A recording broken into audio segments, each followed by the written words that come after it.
Ya, Assalamualaikum anak-anak. Di sini Bu Astari mau menjelaskan bab 1 mengenai menganalisis pasar.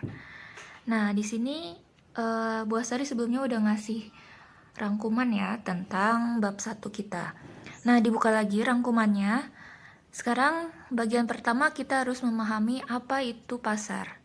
Ya. Ya, pasar itu tempat belanja, Bu.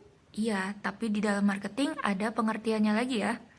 Nah, pasar yaitu tempat bertemunya antara penjual dan pembeli yang ditandai dengan transaksi jual beli. Nah, sekarang apa sih syarat atau faktor terbentuknya suatu pasar? Yang pertama, ada penjualnya. Yang kedua, ada pembelinya. Yang ketiga, ada barang atau jasa yang diperjualbelikan. Yang keempat, terjadi kesepakatan antara penjual dan pembeli untuk transaksi. Peran pasar bagi perekonomian itu ada 3 ya. Yang pertama berperan dalam kegiatan produksi, yang kedua berperan dalam kegiatan distribusi, yang ketiga berperan dalam kegiatan konsumsi. Oke, yang pertama berperan dalam kegiatan produksi itu memberikan informasi jenis barang yang paling laku di pasar. Nah, jadi dalam kegiatan jual beli di pasar itu ya kelihatan barang mana nih nanti yang paling laku. Nah, itu nanti yang diproduksi banyak gitu ya. Kemudian yang kedua menjawab pertanyaan untuk siapa barang diproduksi. Jadi si perusahaan itu bisa melihat ternyata barang yang mereka produksi itu target pasarnya ini loh. Misalkan ibu-ibu rumah tangga senangnya tuh barang tersebut gitu. Beda lagi nanti bapak-bapak sukanya barang tersebut kayak gitu. Bisa dilihat. Selanjutnya menyediakan bahan baku bagi kegiatan produksi. Ya kan tadi udah dilihat ya barang mana yang paling laku, kemudian siapa tujuan produksinya. Nah, kemudian bisa dilihat bahan baku mana nih yang harus disiapkan untuk kegiatan produksi selanjutnya. Kemudian yang keempat, menjadi sarana terjadinya kesepakatan harga antara penjual dan pembeli. Ya, jadi dengan adanya produksi barang itu, ya pasti ada kegiatan jual beli dong. Gitu. Kemudian yang kedua, berperan dalam kegiatan distribusi. Itu ada apa aja? Yang pertama, sebagai sarana untuk memperlancar kegiatan distribusi. Ya iya, dengan adanya pasar ya berarti nanti adanya kegiatan distribusi atau menyampaikan barang dari produsen ke konsumen. Kedua, jauh dari gejolak kenaikan harga. Ya, jadi di pasar itu gitu ya, kan terjadi kegiatan distribusi atau menyampaikan produk dari produsen ke konsumen. Itu ya, yang memproduksi ke yang mengkonsumsi. Nah, jadi di pasar itu kelihatan kan harganya dari satu penjual dan penjual lainnya. Jadi nggak bisa tuh ada yang harganya lebih tinggi daripada yang lain. Misalkan harga kerupuk 1.000 ya rata-rata 1.000 harganya gitu ya. Nggak ada yang harganya tinggi-tinggian. Misalkan yang toko ini kerupuk A 5.000, di toko sebelah kerupuk A harganya 1.000, nggak bisa. Jadi harganya itu relatif sama, jadi nggak ada gejolak kenaikan harga kayak gitu ya. Kemudian rendahnya tingkat inflasi. Apa sih inflasi itu? Ya, inflasi itu adalah kenaikan harga secara terus-menerus di suatu negara. Nah, jadi dengan adanya kegiatan distribusi atau menyampaikan produk dari produsen ke konsumen secara lancar dan kegiatan itu dari produksinya itu lancar sampai ke konsumen.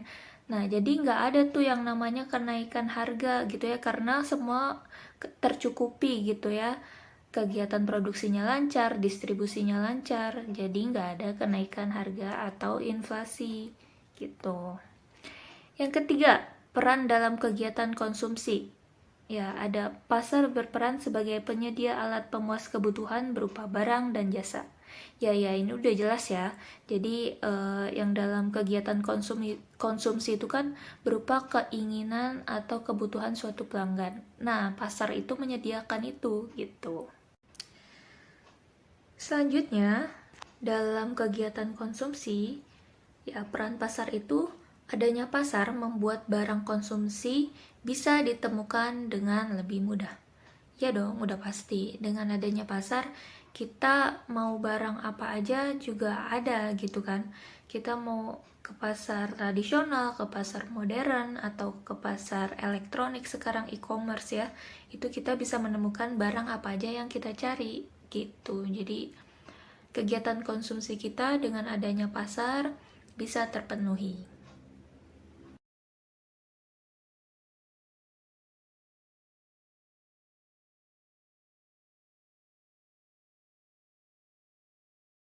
Oke, sekarang kita masuk ke jenis-jenis pasar ya. Nah, jenis-jenis pasar itu ditinjau dari beberapa aspek. Aspek yang pertama, ditinjau dari motif beli dari pelanggan. Yang kedua, pasar ditinjau dari klasifikasinya.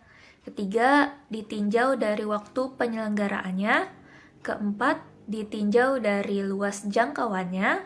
Kelima, ditinjau dari wujudnya. Yang keenam, pasar ditinjau dari barang yang diperjualbelikan. Sekarang kita bahas satu-satu ya.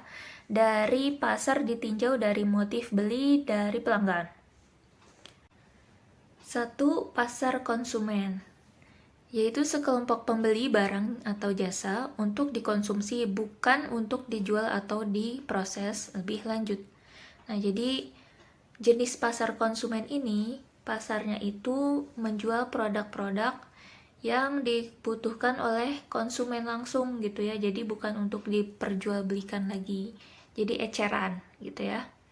Yang kedua, pasar produsen atau industri adalah pasar yang terdiri dari individu dan organisasi yang memerlukan barang atau jasa untuk diproses atau diproduksi lebih lanjut.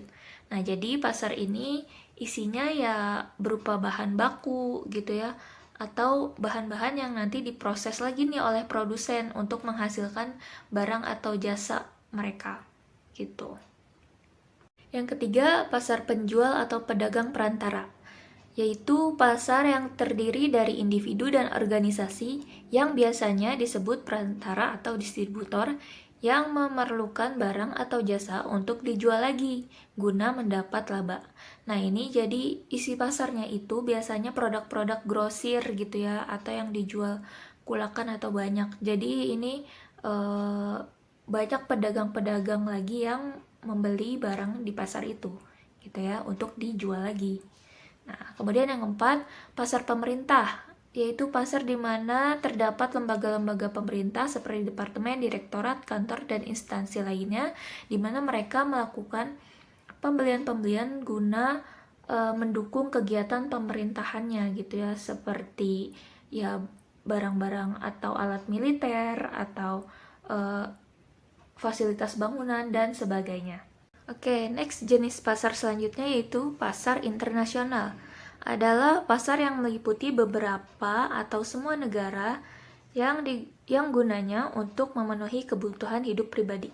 Jadi ya seperti yang kalian tahu ya, sekarang era global, era internet, semua bisa kita dapatkan gitu ya, barang dari internasional gitu. Jadi jual beli antar barang internasional itu bisa disebut pasar internasional. Nah, sekarang aspek yang kedua, pasar ditinjau dari klasifikasinya. Nah, yang pertama, jenis pasar tradisional. Ya, seperti yang kita ketahui ya, pasar tradisional itu yang kalian lihat di sekeliling kalian. Nah, itu contohnya misalkan ada pasar baru, ada pasar Ciwastra yang deket daerah kalian gitu ya, atau pasar Gede Bage. Nah, itu contoh pasar tradisional. Yang kedua, ada jenis pasar modern. Nah, itu kalian udah tahu juga, ada di sekeliling kalian. Pasar modern itu contohnya ya seperti ada Lotte, ada Gria, atau ada Borma gitu ya. Nah, kemudian ada lagi nih di era digital sekarang ya, atau online sekarang, ada namanya marketplace. Nah, itu tempat bertemunya penjual dan pembeli melakukan perdagangan secara online. Contohnya ya ada kayak Shopee, ada kayak Lazada. Nah, itu kan mereka melakukan jual beli atau banyak pedagang-pedagang. Nah, di situ mereka melakukan jual beli secara online gitu kan, kumpulan pedagang-pedagang. Nah, itu namanya marketplace atau pasar jual beli secara online. Oke, aspek yang ketiga, pasar ditinjau dari waktu penyelenggaraannya. Nah, yang pertama, jenis pasar harian, yaitu pasti diselenggarakannya setiap hari gitu ya. Nah, kemudian yang kedua, jenis pasar mingguan, itu juga diselenggarakannya mingguan. Yang ketiga, pasar bulanan, nah itu juga diadakannya cuma 1 bulan sekali. Kemudian pasar tahunan itu juga diselenggarakannya setahun sekali gitu ya. Dan kemudian ada pasar temporer. Nah, ini pasar temporer yaitu kayak semacam event gitu ya, atau ada kegiatan sesuatu, misalkan ada acara atau event tertentu, nah itu ada pasar. Aspek yang keempat itu pasar ditinjau dari luas jangkauannya. Nah, ini ada jenis yang pertama, pasar lokal atau setempat. Nah, ini jangkauannya ya udah sekitar rumah kita gitu ya, atau biasanya kan di dalam satu kecamatan itu ada beberapa pasar gitu kan. Nah, itu termasuk pasar lokal atau sekitar kita. Kemudian yang kedua, jenis pasar daerah. Nah, ini lebih luas jangkauannya daripada pasar lokal, yaitu kayak daerah kota kita gitu ya, di kota Bandung itu jangkauannya udah terkenal gitu ya. Misalkan di kota Bandung itu terkenal sama pasar barunya, pasar baru gitu ya.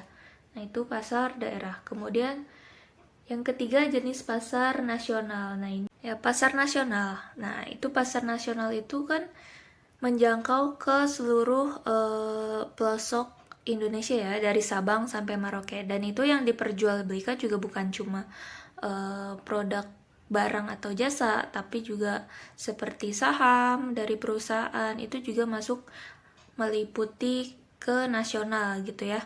Nah, kemudian ada pasar internasional. Nah, ini kegiatan atau jangkauannya tuh meliputi internasional. Misalkan nih, Indonesia suka ekspor impor kan. Nah, itu sama dengan pasar internasional yang melibatkan negara-negara di seluruh dunia.